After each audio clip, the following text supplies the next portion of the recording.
ಶುಭಾಶಯಗಳು. ನನ್ನ ಹೆಸರು ಸಾಕ್ಷಿ ಕೃಷ್ಣಪ್ಪ ರೆಡ್ಡಿ. ನಾನು 5ನೇ ತರಗತಿಯಲ್ಲಿ ಓದುತ್ತಿದ್ದೇನೆ. ಎಲ್ಲರಿಗೂ ಎಪಿಜೆ ಅಬ್ದುಲ್ ಕಲಾಂ ಅವರ ಜಯಂತಿಯ ಶುಭಾಶಯಗಳು.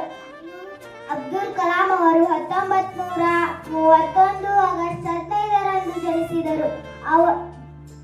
ತಮಿಳುನಾಡಿನ ರಾಮೇಶ್ವರಂ ಕಲಾಂ ಅವರ ಜನ್ಮಸ್ಥಳ. ಅವರ ಪೂರ್ಣ ಹೆಸರು ಅಬುಲ್ ಫಕೀರ್ ಜೈನುಲಾಬ್ದೀನ್ ಅಬ್ದುಲ್ ಕಲಾಂ. ಅವರು ಭಾರತದ ಏರೋಸ್ಪೇಸ್ ವಿಜ್ಞಾನಿಯಾಗಿದ್ದರು.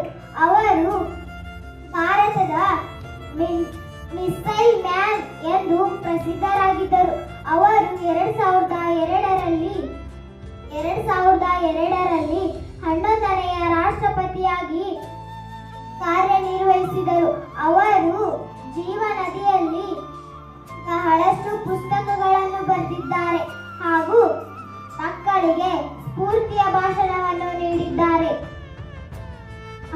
ಅವರು ಭಾರತದ 11ನೆಯ ರಾಷ್ಟ್ರಪತಿಯಾಗಿ ಕಾರ್ಯನಿರ್ವಹಿಸಿದ್ದಾರೆ. ಅವರು ಭಾಷಣ ಬರೆಯುವಾಗಲೇ 2015ರಲ್ಲಿ ಹೃದಯಾಘಾತದಿಂದ ನಿಧನರಾದರು. ಅವರ ಜೀವನ ಮಕ್ಕಳಿಗೆ ಮಾತ್ರವಲ್ಲ, ಇಡೀ ದೇಶಾದ್ಯಂತಕ್ಕೆ ಸ್ಫೂರ್ತಿಯಾಗಿದೆ. ಧನ್ಯವಾದಗಳು.